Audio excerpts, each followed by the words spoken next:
Bharatiya Janata party के जिला के अध्यक्ष श्री राजेंद्र भाई पटेल जी,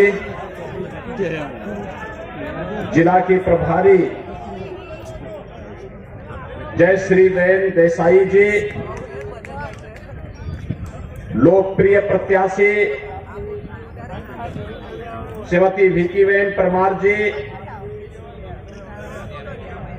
जिला महामंत्री श्री विकास ठाकुर जी, जिला महामंत्री श्री हंसमुख भाई पटेल जी, जगदीश भाई भौसर जी, पूर्व जिलाध्यक्ष श्री भरत सिंह रहेवर जी, मान सिंह परमार जी, घनश्याम भाई पटेल जी, संजय भाई जायसवाल जी, स्नेहल भाई पटेल जी, भारतीय जनता पार्टी के सभी पदाधिकारीगण, बायड़ विधानसभा क्षेत्र से जुड़े हुए सभी उपस्थित भाइयों बहनों,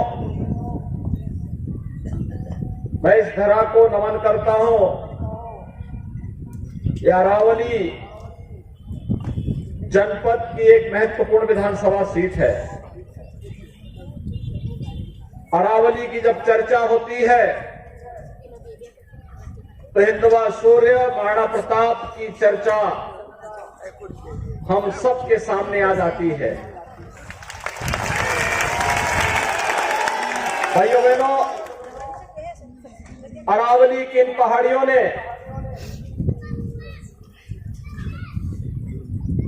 मध्यकाल में मुगल आक्रांताओं को नाको चने चबाने का काम किया था। कभी भी अरावली ने दुश्मन के सामने झुकना नहीं सीखा और यही संघर्ष का यह प्रेरणा भारत के स्वाधीनता आंदोलन के दौरान भी निरंतर प्राप्त होती रही। आज हम सब यहां पर गुजरात विधानसभा चुनाव की दृष्टि से भारतीय जनता पार्टी के प्रत्याशियों के समर्थन में आप सबसे अपील करने के लिए आए हैं। भाइयों बहनों, गुजरात की धरती बड़ी पावन धरती है, बड़ी उर्वरा धरती है। गुजरात की धरती ने सदैव देश को एक नई प्रेरणा दी है। जब ये देश मध्यकाल के आक्रांताओं के कारण तमाम सामाजिक रूढ़ियों से जकड़ा हुआ था, उस कालखंड में स्वामी दयानंद सरस्वती गुजरात की धरती ने देश को दिए, जिन्होंने आर्य समाज के माध्यम से समाज को एक नई जागृति पैदा करने का काम किया था। गुजरात की धरती ने देश की आजादी के महानायक राष्ट्रपिता महात्मा गांधी थे और गुजरात की धरती के कारण भारत के एकीकरण के शिल्पी लोह पुरुष सरदार वल्लभ भाई पटेल की गुजरात की धरती ने ही भारत को दिए हैं। जब भारत की राजनीति बेईमानी, भ्रष्टाचार, अराजकता और कांग्रेस के परिवारवादी राजनीति की शिकार बन चुकी थी, लोगों में आक्रोश था, राजनीति के प्रति अविश्वास था, उस कालखंड में गुजरात ने 2014 में देश के यशस्वी प्रधानमंत्री श्री नरेंद्र भाई मोदी भी गुजरात की धरती ने भारत को दिए हैं। और आज का दिन तो अत्यंत महत्वपूर्ण है। एक और गुजरात विधानसभा की 89 सीट पर प्रथम चरण के मतदान चल रहे हैं और भाइयों बहनों, इसी दिन गुजरात के गौरव भारत के यशस्वी प्रधानमंत्री श्री नरेंद्र मोदी जी को G20 के देशों का प्रमुख के रूप में आज उनका चयन भी हुआ है। भाइयों बहनों, G20 के देश दुनिया के वे 20 बड़े देश हैं जिनका दुनिया के 80% संसाधनों पर अधिकार है। भारत को आजादी के अमृत महोत्सव वर्ष में यह सौभाग्य मिलना, एक गौरव मिलना, ये प्रधानमंत्री मोदी जी के यशस्वी नेतृत्व और वैश्विक स्तर पर भारत की बढ़ती हुई प्रतिष्ठा का प्रमाण है। और इसीलिए आज मैं आप सबको इसकी बधाई देता हूं और प्रधानमंत्री मोदी जी का हृदय से अभिनंदन भी करता हूं।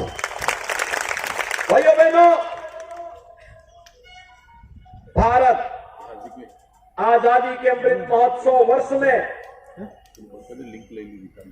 जिस ब्रिटेन ने भारत को 200 वर्षों तक शासन किया था, उस ब्रिटेन को पछाड़ करके दुनिया की 5वीं बड़ी अर्थव्यवस्था आज भारत बन चुका है।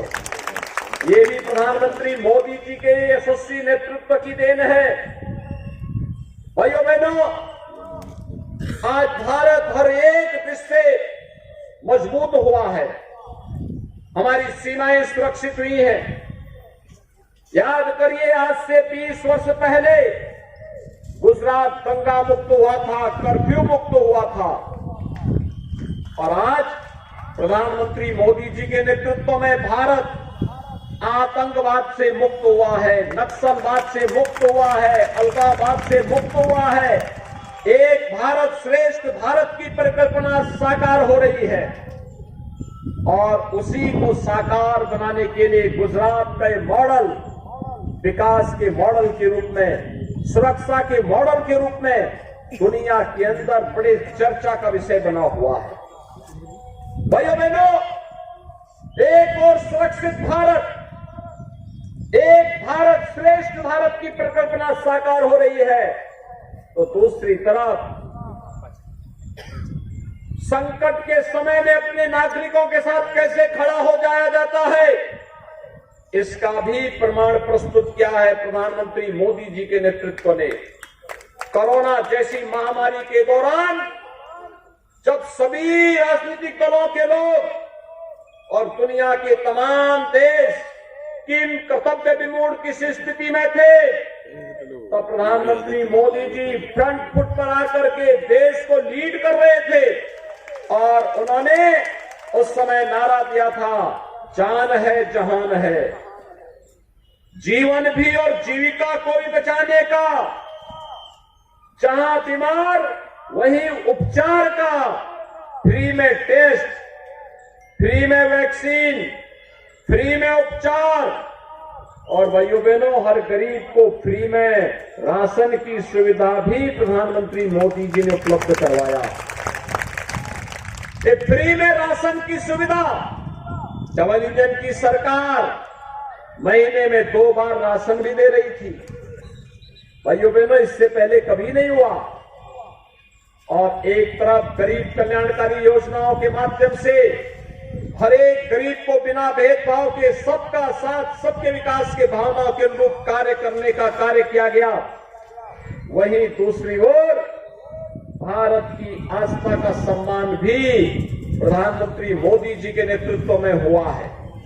भाइयों बहनों, भारत की आस्था का सम्मान किस रूप में हुआ है, ये किसी से छुपा हुआ नहीं।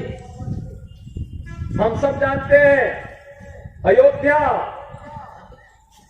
भगवान श्री राम की पावन जन्मभूमि, 500 वर्षों से वहां पर भगवान राम का भव्य मंदिर जो कभी आक्रांताओं ने तोड़ दिया था, उसके निर्माण की मांग हो रही थी। कांग्रेस उसमें बैरियर बन गया था, कांग्रेस उस मांग को पूरा नहीं होने देती थी। मोदी जी के प्रधानमंत्री बनते ही सारे बैरियर हट गए, अयोध्या में भगवान राम के भव्य मंदिर के निर्माण का कार्य। देश के अंदर अगर आप देखेंगे, चारों ओर आस्था का सम्मान किस रूप में हो रहा है।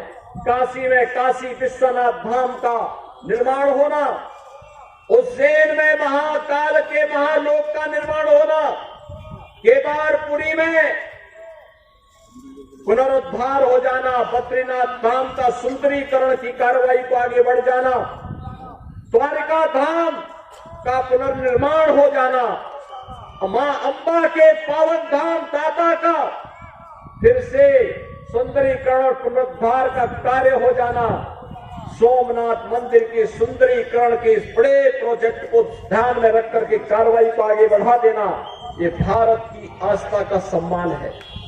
भाइयों बहनों, मैं आपसे पूछना चाहता हूं, आज देश के अंदर आतंकवाद की जड़ कश्मीर से धारा 370 समाप्त हो चुकी है। मैं आपसे पूछना चाहता हूं, क्या कांग्रेस कश्मीर से धारा 370 को हटा पाती? क्या कांग्रेस में आपको विश्वास है हटा पाती? क्या कांग्रेस या आम आदमी पार्टी अयोध्या में राम मंदिर का निर्माण करा पाती? क्या काशी विश्वनाथ धाम का ये लोग निर्माण करा पाते? और क्या संकट के समय, कोरोना कालखंड में फ्री में टेस्ट, फ्री में उपचार, फ्री में वैक्सीन और फ्री में राशन की जो सुविधा मोदी जी ने दी, बीजेपी की डबल इंजन सरकार ने दिया, क्या आम आदमी पार्टी और कांग्रेस ये सुविधा दे पाती?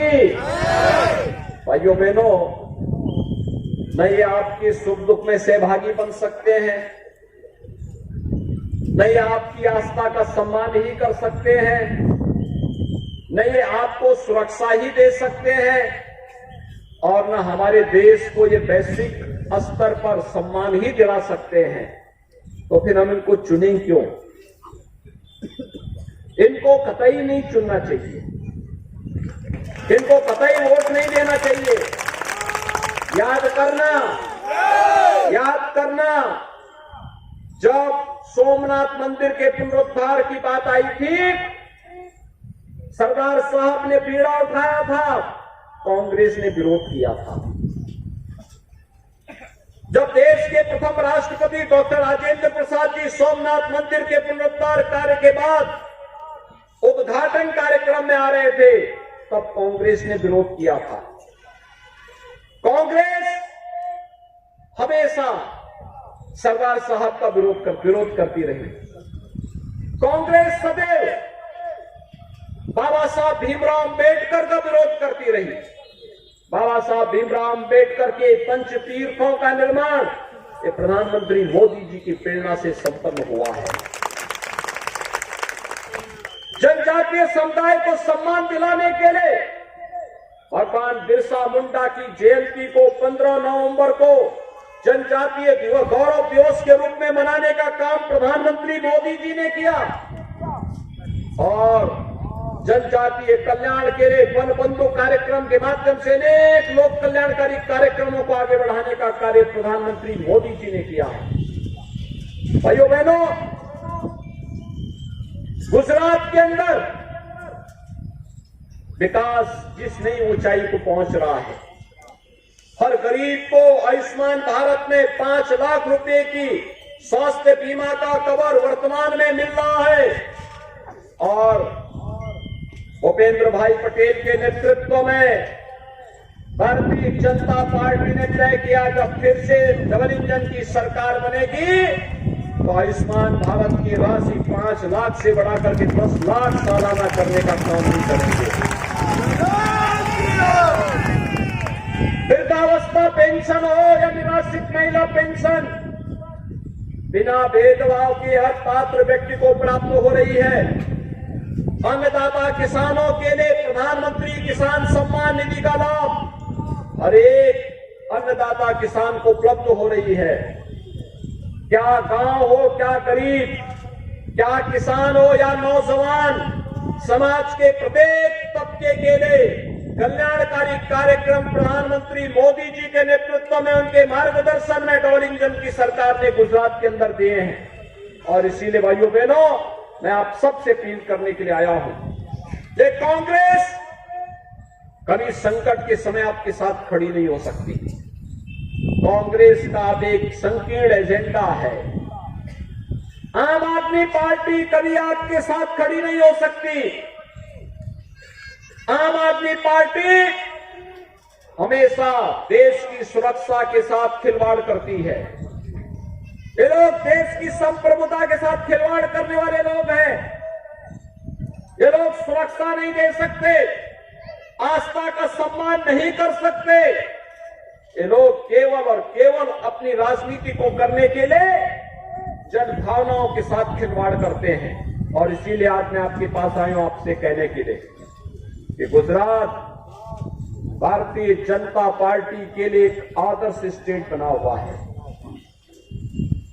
भाइयों बहनों, आपने गुजरात के गौरव को बढ़ाया है प्रधानमंत्री मोदी जी को बार बार चुन करके, और ये 7वीं बार भी आपको चुनना है, यही अपील करने के लिए आपके पास आया है। और इसीलिए भारतीय जनता पार्टी ने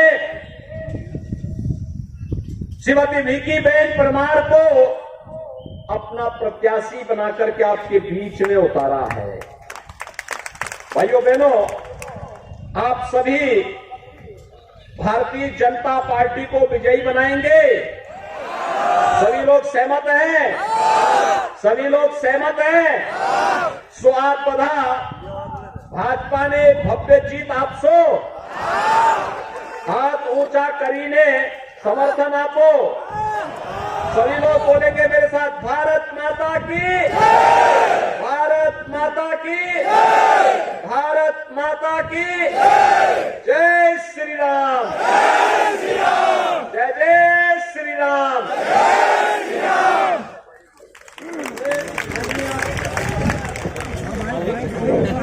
मागचे मी बाहेर तालुका मंडला प्रमुखांना विनंती करू